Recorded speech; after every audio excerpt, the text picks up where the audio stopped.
جتنی گالیاں اس بڑھیا کو آتی تھی نا، جتنی، وہ ساری ملا صاحب کو دے دی اس نے. اور ملا صاحب آرام سے بیٹھے ہوئے مسکرا رہے ہیں، کوئی غصہ ہی نہیں آ رہا. جب ساری گالیاں ختم ہو گئی، ملا صاحب نے کھولا، اور سوچ لے تو. اس نے پھر سوچ کے کوئی موٹی سی گالی لائی، وہ بھی پارسل کر دی. ساری گالیاں جب ختم ہو گئی، ملا صاحب نے کہا سوچ لے. اس نے کہا بھائی ختم. ملا صاحب نے کہا جتنی گالیاں تو نے مجھے دی ہیں وہ ساری ایک پوٹلے میں، اور جتنی گالیاں اس کائنات میں موجود ہیں وہ بھی اس پوٹلے میں، جتنی ماضی میں کسی نے کسی کو دی وہ بھی اس پوٹلے میں، جتنی قیامت تک کوئی کسی کو دے گا وہ بھی اس پوٹلے میں، وہ ساری تجھے. اب بڑھیا کو غصہ آیا، اس نے بولا الو کے پٹھے. انہوں نے کہا پوٹلے میں، یہ پہلے سے آلریڈی اس پوتلے میں. اس نے کہا بغیرت. انہوں نے کہا پوٹلے میں. یعنی گھوم کے کہاں جا رہی ہے؟ واپس. یہ میں اس لیے بتا رہا ہوں کہ جو غصہ کر لیتا ہے نا، وہ پھر وہ مقابلہ نہیں جیت سکتا. مقابلہ ہمیشہ وہ جیتتا ہے جو غصہ نہ آنے دے. کیا خیال ہے؟ غصہ نہ آنے دے. ملا صاحب مقابلہ جیت گئے نا، غصہ نہیں آیا ان کو. تو اللہ تعالیٰ نے، میں کیا بات کر رہا تھا، اتنی اہم بات چل رہی تھی، یہ پتہ نہیں بیچ میں گالیوں کا تبادلہ کہاں سے آ گیا. ہاں، حفت النار بالمکارہ، جہنم کو اللہ نے ناپسندیدہ بالشہوات، خوشنما چیزوں سے ڈھانپ دی ہے. زنا کرو گے جہنم میں جاؤ گے. اب زنا کرنے میں مزہ آتا ہے، شادی کرنے میں بیوی کی ٹینشن، ساری زندگی اس کے خرچے اٹھاؤ، پھر اولاد ہے. نکاح کرنا پیغمبروں کی سنت، شادی کے لیے ٹینشنیں پیغمبر اٹھاتے ہیں. موسیٰ علیہ السلام جب مدین گئے ہیں، ان کے لڑکی کے والد نے اپنی بیٹی کا رشتہ پیش کیا کہ میں اس شرط پہ اپنی بیٹی آپ کو دوں گا، آپ نے 10 سال بکریاں چرانی ہیں. موسیٰ علیہ السلام نے کہا مجھے یہ پیشکش قبول ہے. انہوں نے یہ نہیں کہا کہ یہ شادی وادی نہیں، اتنے سال بکریاں کون چرائے گا، چھوڑو، ایسا نہیں ہے. نکاح اتنی بڑی فضیلت والی چیز ہے، کلیم اللہ، اللہ کا کلیم، اس کے لیے 10 سال بکریاں چرانے پہ راضی ہو گئے کہ کوئی بات نہیں، شادی تو ہو جائے گی نا. آج نوجوان سے بات کرو، نکاح کرو یار، پہلے ایکچولی پڑھنا ہے. میں نے پہلے یہی ہوتا ہے نا، ایکچولی پہلے میں بزنس، پہلے میں اپنے پاؤں پہ کھڑے ہو جاؤں گا، پہلے میں یہ کروں گا. پھر ابے تو جب بھوک لگ رہی ہے اس وقت اگر تو نے کھانا نہیں کھایا تو پھر کیا فائدہ جب تو 30 سال 35 سال کا ہو جائے گا؟ ہے بھائی، کیا فائدہ یار؟ ابھی میں کیا اس میں ڈیٹیل میں جاؤں، اب واقعہ سناؤں آپ لوگوں کو، مسجد ہے، مناسب نہیں ہے تو خالی جذبات رہ جائیں گے. اور کیا ہے، جو ٹائم ایک چیز کا رکھا ہے اللہ نے وہی ٹائم ہے. بالغ ہو گئے تو نکاح کرنا ہے اور اللہ پہ اعتماد اور توکل کرنا ہے. حدیث میں قرآن کہتا ہے ان یکونوا فقراء یغنیہم اللہ من فضلہ، نکاح کرو، فقیر ہو گئے اللہ اپنے فضل سے غنی کر دے گا. نکاح پیغمبروں کی سنت ہے، اور زنا کرنا، لڑکیوں سے دوستیاں کرنا، یہ کافروں کی سنت ہے جو پیغمبروں کا انکار کرتے ہیں. تو جہنم کو اللہ نے وہ مجھے واقعہ مکمل کرنا ہے، وہ عبداللہ بن مسعود والی جو حدیث سنا رہا تھا وہ رہ نہ جائے کہیں. تو جہنم کو اللہ نے کس چیز سے چھپایا؟ گٹکے. آئی بات سمجھ؟ ہیروئن، چرس اور شراب، غصہ جاری کرنا، ان سب چیزوں پہ. تو جب جبریل نے دوبارہ دیکھا نا تو جبریل نے کہا اب تو شاید ہی کوئی جہنم سے بچے اور شاید ہی کوئی ایسا ہو جو جنت میں جائے. کچھ نیک لوگ ہیں تو وہ اللہ ان کو برائیوں سے بچنے کی توفیق، اور مشکل کام نہیں ہے بھائی، توبہ کرو یار. اللہ نے اتنا بڑا آپشن رکھا کہ اگر برائی ہو جائے نا تو مایوس نہ ہو، توبہ کرو، اے اللہ تجھ سے وعدہ کرتا ہوں آئندہ یہ برائی نہیں کروں گا. پھر ہو جائے دوبارہ توبہ کرو، اے اللہ معاف کر دے، آئندہ یہ برائی نہیں کروں گا. پھر ہو گیا، شیطان نے گناہ کروا دیا، پھر توبہ کرو، اے اللہ غلطی ہو گئی معاف کر دے، آئندہ یہ جرم میں نہیں کروں گا. حدیث کا مفہوم ہے انسان توبہ کر کر کے تھک سکتا ہے، اللہ معاف کر کر کے نہیں تھکتا. کوشش تو کرے بھائی برائی چھوڑنے کی، گناہ چھوڑنے کی. تو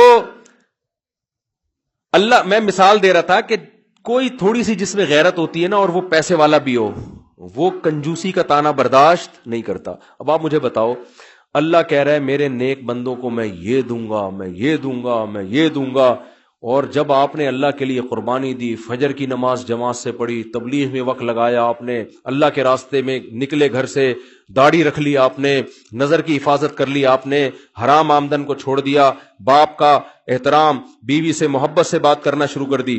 آج لوگ دوست جو طاقتور ہوتا ہے اس سے تو بڑی تمیز سے بات کرتے ہیں، جب بیوی نے تھوڑا سا الٹی سیدھی بات کی رکھ کے چماٹ مارا، اور دوستوں کو آ کے بتا رہا ہوتا ہے ابے تیری بھابی میرے سے الٹے طریقے سے بات کرے، میں رکھ کے کیا لگاتا ہوں. بھائی تو اپنے باس سے بھی اس طرح کر کے دیکھ لینا، جو تیرا باس ہے الٹی بات کرے تو رکھ کے لگانا چماٹ. تو ایک لگائے گا وہ 6 لگائے گا، وہ بھینس والا واقعہ ہو جائے گا، وہ پہلے پھونک مارے گا تجھے.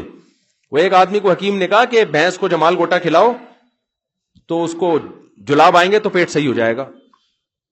تو اس نے کیا کیا، حکیم نے بتا دیا کہ پائپ میں جمال گوٹا رکھ کے نا، بھینس کے منہ میں پائپ رکھ کے یہاں سے پھونک مارنا، زور سے پھونک مارے گا تو وہ جمال گوٹا اس کے پیٹ میں جائے گا، اس کو جلاب ہو جائیں گے. اب اتنی زیادہ بھینس کی تو مقدار بھی بہت زیادہ ہے نا، 8-10 گولیاں اسے رکھ دی. حکیم صاحب مطمئن کہ بھینس کا پیٹ صاف ہو گیا ہوگا، لیکن کئی دن ہو گئے بندہ ہی نہیں آ رہا. تو حکیم صاحب اس کے پاس گئے، دیکھا وہ چارپائی پہ لیٹا ہوا، ہڈیوں کا ڈھانچہ بنا ہوا ہے، جلاب لگے ہوئے ٹائٹ. حکیم صاحب نے بولا تو مجھے یہ بتا تو نے بھینس کے منہ میں پائپ رکھا تھا؟ اس نے کہا رکھا تھا. اس میں جمال گوٹا ڈالا تھا؟ اس نے کہا ڈالا تھا. پھونک ماری تھی؟ اس نے کہا ماری تھی. کہہ رہے پھر ہوا کیا؟ کہہ رہے اس نے پہلے مار دی تھی پھونک.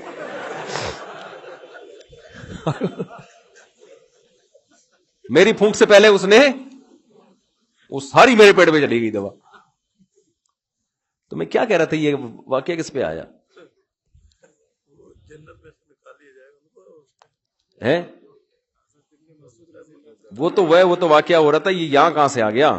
یہ چٹکلا بھی تو کسی وجہ سے آتا ہے نا دماغ میں، ایسے تو نہیں آتا. تو خیر ہاں میں یہ کہہ رہا تھا باس کو تھپڑ لگاؤ گے نا تو ایک تھپڑ سے پہلے 4 آپ کے الٹا لگ چکے ہوں گے. بیوی بیچاری کمزور ہوتی ہے گھر میں، اس کو مارو تو وہ نہ باپ کو بتا سکتی ہے نہ بھائی کو بتا سکتی ہے، کیا کرے گی وہ بیٹھ. ہمارے نبی صلی اللہ علیہ وسلم کے اخلاق زوجہ کے ساتھ کتنے اچھے تھے، میدان جنگ میں کتنے بہادر تھے، تلوار لے کے لڑے ہیں. صحابہ کہتے ہیں ہم نبی کے ڈھال کے طور پر استعمال کرتے تھے گھمسان کی جنگوں میں، کہ نبی آگے، بعض دفعہ نا اتنی گھمسان کی جنگیں ہوتی تھی نبی اس جگہ پہ جاتے تھے. گھر میں زوجہ سے کیسی محبت کہ امی عائشہ کہتی ہیں جہاں سے میں منہ لگا کے پانی پیتی ہمارے نبی برتن کا رخ وہاں سے موڑتے اور وہیں سے منہ لگا کے پانی پیتے تھے. آج غیرت دکھا رہا ہے ساری گھر کے اندر، اور وہاں چنگیز خان بنا ہوا ہے، دوستوں میں بیٹھا ہوتا ہے، کتنے اخلاق سے ہاں ہاں ہاں گپ شپ چل رہی ہے گٹر کے ڈھکن پہ بیٹھ کے، اور وہ باتیں ہو رہی ہیں. کراچی میں تو یہی ہے نا، اسی وجہ سے کچھ ڈھکن باقی رہ گئے ہیں گٹروں میں. تو اور جب گھر میں آئے گا تو جیسے ہلاکو خان نے بغداد پہ حملہ کر دیا ہے. تو حدیث میں آتا ہے سب سے اچھے اخلاق گھر والوں کے ساتھ ہونے چاہیے. تم میں سب سے اچھے اخلاق کس کے ساتھ ہونے چاہیے؟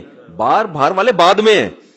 تو جلدی سے بات کو سمیٹ کے میں ختم کرتا ہوں. مجھے توقع نہیں تھی میں اتنی لمبی بات کر لوں گا، آج اتنا گلا میرا خراب اور طبیعت صبح سے سیٹ نہیں تھی. میں نے کہا 10 منٹ بات کروں گا، تو یہ آپ کے شوق میں اللہ نے اتنا بلوا دیا مجھے آج. تو اب مجھے ایک بات بتاؤ کہ جو اللہ اتنے بڑے بڑے وعدے کر رہا ہے کہ جو میرے لیے قربانی دے گا، زنا سے بچے گا، برائی سے بچے گا، نماز پڑھے گا، روزہ رکھے گا، تو میں اس کو ایسی ایسی نعمتوں سے نوازوں گا. تو آپ کیا تصور کرتے ہو کہ جب جنت میں جاؤ گے تو وہ دال چاول لائے گا آپ کے لیے؟ ہے بھائی، وہ ایسا کچھ دے گا نا، کیونکہ اللہ میں اتنی غیرت ہے کہ اللہ اپنی طرف کنجوسی کے تانے کو پسند نہیں کرتا. یہودیوں نے نبی صلی اللہ علیہ وسلم کے دور میں ایک دفعہ یہ کہہ دیا کہ اللہ کے ہاتھ بندے ہوئے ہیں، اللہ ہمیں بہت تھوڑا تھوڑا کر کے دیتا ہے. اللہ کو اتنا غصہ آیا، سورہ مائدہ میں اللہ نے آیتیں نازل کی. اللہ نے فرمایا وقالت الیہود ید اللہ مغلولہ، یہودی کہتے ہیں اللہ کے ہاتھ بندے ہوئے ہیں. غلت ایدیہم، ان کے ہاتھ بندے ہوئے ہیں، یہ کنجوس ہیں.